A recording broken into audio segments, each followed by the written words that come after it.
4월 9일 목요일 아침 기도회 시작하도록 하겠습니다. 기도합니다. 사랑과 은혜 아버지 하나님, 오늘도 한날의 삶의 시작을 주님 앞에 기도하는 자의 삶으로 하나님의 은혜를 바라보는 믿음의 모습으로 주 앞에 나아가게 하시니 고맙습니다. 삶과 신앙이 함께하는 삶이 되어서 하나님을 기쁘시게 하는 우리의 삶이 되게 하시고, 먼저 영적으로 깨어있는 믿음의 삶이 되어서 하나님의 믿음의 백성으로서 이 땅에서 부끄럽지 않은 삶을 살아가게 하옵소서. 내가 하는 모든 행동거지 하나하나가 하나님의 의를 이루어갈 수 있도록 인도하여 주시고, 세상 가운데서 소금과 빛의 사명을 감당해 나가는 믿음의 사람들이 되게 하옵소서. 예수 그리스도의 이름으로 기도하옵나이다. 아멘. 오늘 우리에게 주시는 하나님의 말씀은 마태복음 26장 17절로 29절에 있는 말씀 되겠습니다. 무교절의 첫날에 제자들이 예수께 나와서 이르되 유월절 음식 잡수실 것을 우리가 어디서 준비하기를 원하시나이까?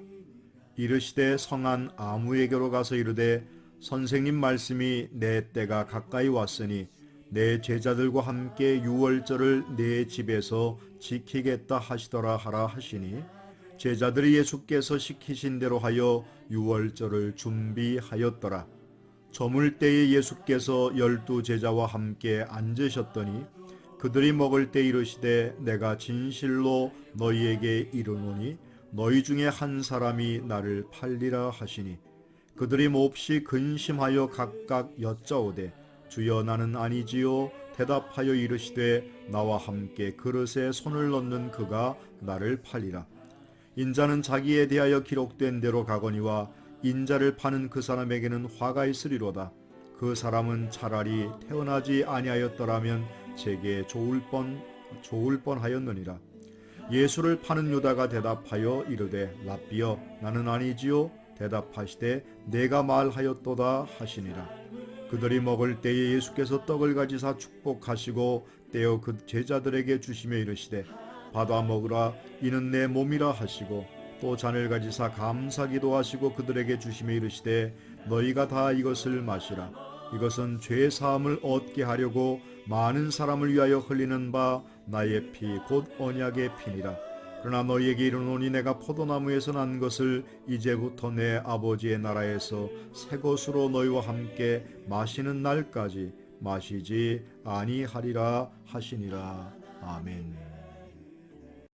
오늘은 고난주간의 다섯째 날로서 마태복음 26장과 요한복음 13장, 또 마가복음 14장과 요한복음 17장 이하에 걸쳐서 예수님께서 유월절 식사를 하신 장면과 더불어서 제자들에게 최후의 성만찬을 베푸시고, 또 예수님의 고별 설교와 중보의 기도가 나오는 장면이 오늘 본문의 말씀과 더불어서 곳곳에 등장합니다.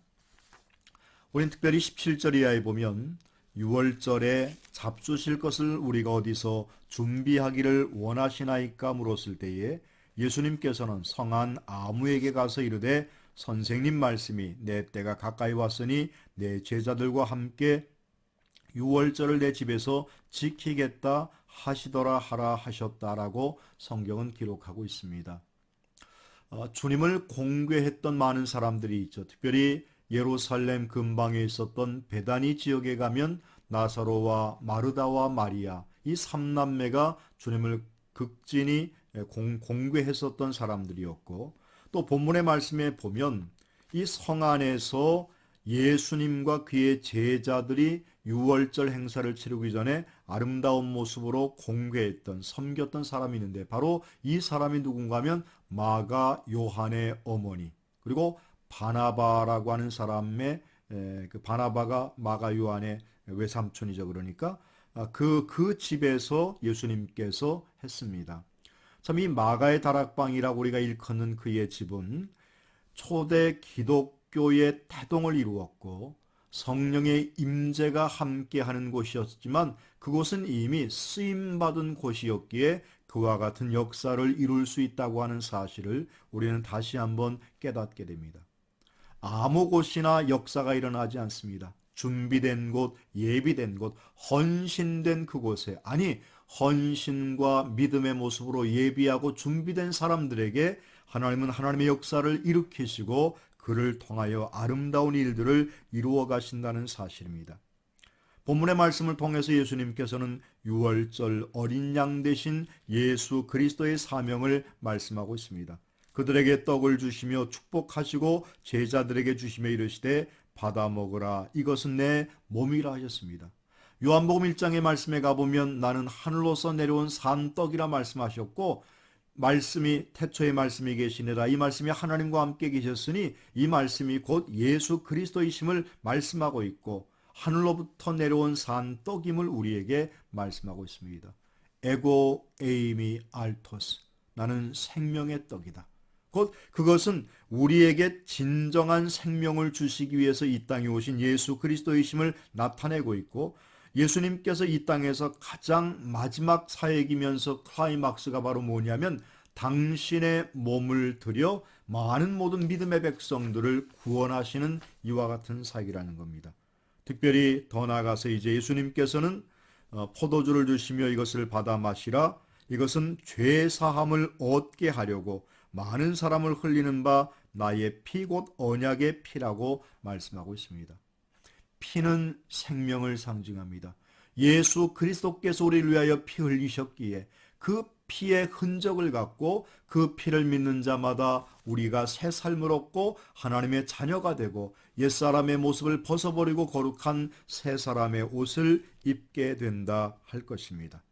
이제 본문의 말씀에 보면 그 중간에 예수님께서 이 중에 나를 팔리라라고 하는 그와 같은 제자가 있죠.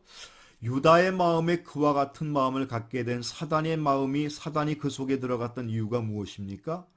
예수님을 위해서 한 여인이 나드 한 근이나 되는 옥합을 깨뜨렸을 때에 거기에서 마음이 상했겠죠. 그러면서 그런 것들이, 다시 말하면 신앙에 있어서 신앙의 순수함을 잃어버리게 되면 세상적으로 흐를 수밖에 없고, 그러다 보면 하나님의 뜻을 쫓기보다는 세상의 뜻을 쫓는 이와 같은 삶을 살아갈 수밖에 없었다는 겁니다.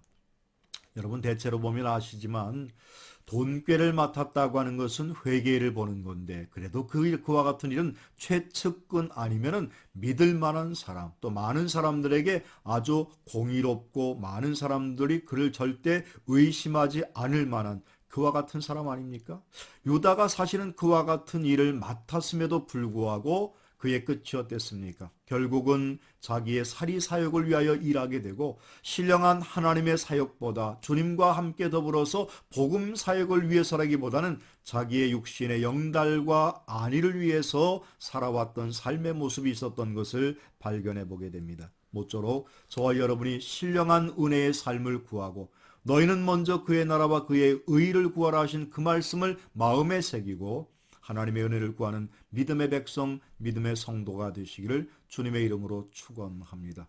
기도하겠습니다. 사랑의 아버지 하나님, 십자가를 지시기 전에 제자들에게 먼저 믿음의 본을 보이시고 그 제자들에게 먼저 당신의 떡을 떼어주시며 이것은 내가 너를 위해 주는 나의 몸이라 말씀하시고, 포도주를 주시면서 너희가 받아 먹으라, 이것은 내가 너희를 위해 흘리는 속죄의 피라 말씀하신 그 말씀을 기억하면서 오늘 우리의 삶을 돌아봅니다. 오직 그 피, 그 생명만이 우리를 온전케 하는 줄로 믿사오니 그 피가 마음속에 큰 증거가 되게 하여 주옵시고, 우리의 삶에 참된 아름다운 결실과 열매를 그리스도의 십자가의 은혜를 통하여 얻는 우리 모두가 되게 하옵소서. 주님의 고난을 기억하는 고난주간에 우리의 삶이 더욱더 주 안에서 새로운 삶으로 변화되게 하옵소서. 오늘 한 날도 살아가는 모든 삶의 정 속에 하나님의 힘주심의 역사가 함께 하옵소서. 예수님의 이름으로 기도하옵나이다. 아멘. 사랑하고 축복합니다.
예수 자유 주셨네. 예수 자유 주셨네.